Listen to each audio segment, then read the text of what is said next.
A morte sempre vem carregada de tristeza, pesar, e talvez por isso muitas pessoas não costumam pensar muito sobre ela.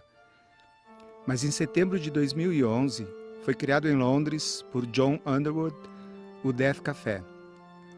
Baseado nas ideias do sociólogo suíço Bernard Kretas, o encontro propõe a discussão da morte, da finitude, um jeito fácil de falar de coisas difíceis. No Brasil, a ideia foi trazida pela gerontóloga Elka Rubinstein, que explica qual a finalidade desses encontros.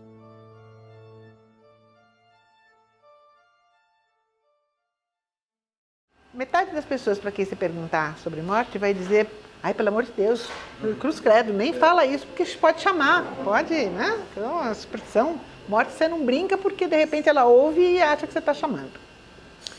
A outra parte, para quem você perguntar, vai responder dizendo que não quero falar sobre isso. A hora que acabar, a hora que morrer, acabou, não sobra mais nada. Então, tanto faz, não preciso falar, não quero deixar dito o que eu quero, se eu quero ser cremado, se eu quero ser enterrado, se eu quero voltar para a Bahia para ser enterrada lá, porque minha mãe estava lá, ou se eu quero ficar aqui, porque as pessoas não falam.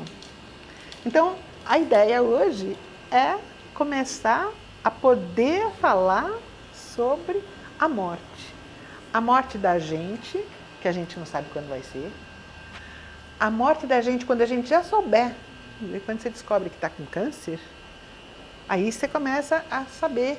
Aí você não fala mais 70 anos, 100 anos. Você começa a falar, eu tenho mais 6 meses de vida boa, porque daqui a 6 meses vai começar a ser uma tal degradação da minha vida que eu acho que eu nem quero mais viver. Então, tem a própria morte, tem a morte dos entes queridos. Tem morte de pai e mãe que dá para começar a conversar, tem morte de filho que nem dá para começar a conversar, essa não dá nem para pensar. Se alguém vier falar para mim e os seus filhos, eu vou dar para aquele lugar, né? Quer dizer, dos meus filhos eu não quero falar de morte. E tem a questão da morte depois que ela já passou. E você carrega culpas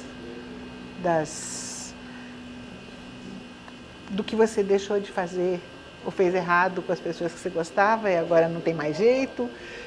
Tem saudades, tem tristezas, tem uma falta quase física.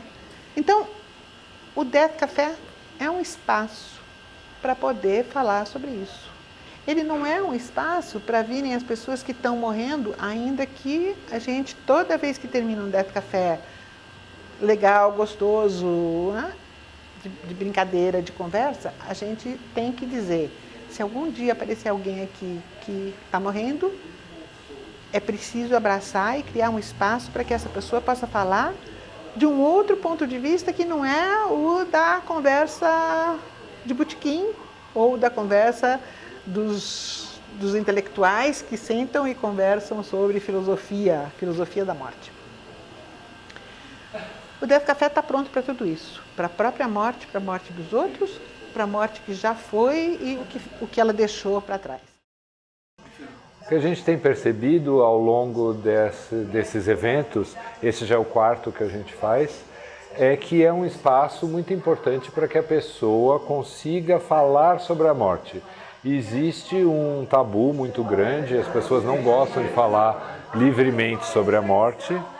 E aí, uma vez estando aqui, e você sabendo que está aqui única e exclusivamente para isso, então você se sente livre para poder trazer os seus aspectos pessoais, psicológicos sobre a sua própria morte, a sua vivência de familiares e amigos, a morte do outro, e discutir de uma maneira filosófica, psicológica sobre a morte, a ideia da morte. Nos 3 níveis a coisa acontece. Então é muito saudável para que possa falar abertamente sobre o tema. O Death Café, eu acho que tem sido uma experiência bastante enriquecedora, né? Uma vez que a gente está tendo possibilidade de entrar em contato com um tema que é um tabu, né? E a gente, em função disso, você começa a ter contato com esse tema e isso vai desmistificando, né? Hoje é minha primeira vez aqui no Def Café. Eu conheci o Def Café porque eu tenho pesquisado muito sobre o assunto da morte. Eu tenho um blog na Folha de São Paulo que chama Morte Sem Tabu. Então eu exploro todos os temas relacionados à morte, tanto em filosofia, a parte prática, a sociologia, assim, todas as formas. E aí, pesquisando, eu encontrei o Def Café americano. E aí eles têm um mapa ali, acha um Def Café perto de você. Aí eu vi que tinha acabado de abrir um em São Paulo. Aí entrei em contato com a El, a gente conversou, entrevistei ela para o blog e ela me chamou aqui pro encontro. E eu gostei muito de ter participado do encontro e vi que dentro desse pequeno grupo, né, que eu acho que tinha umas 8 pessoas no meu grupo, surgem várias questões que eu tenho pincelado, né, entrado em contato em todos os questionamentos, em todos os posts que eu pesquiso, em todas as entrevistas.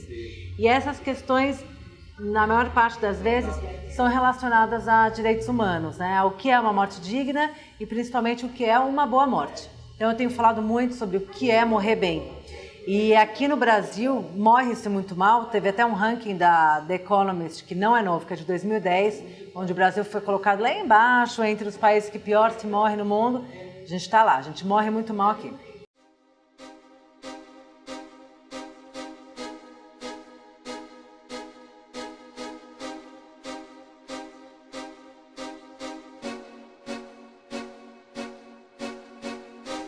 Morte, minha senhora Dona Morte, tão bom que deve ser o teu abraço, lânguido e doce como um doce laço e como uma raiz, sereno e forte.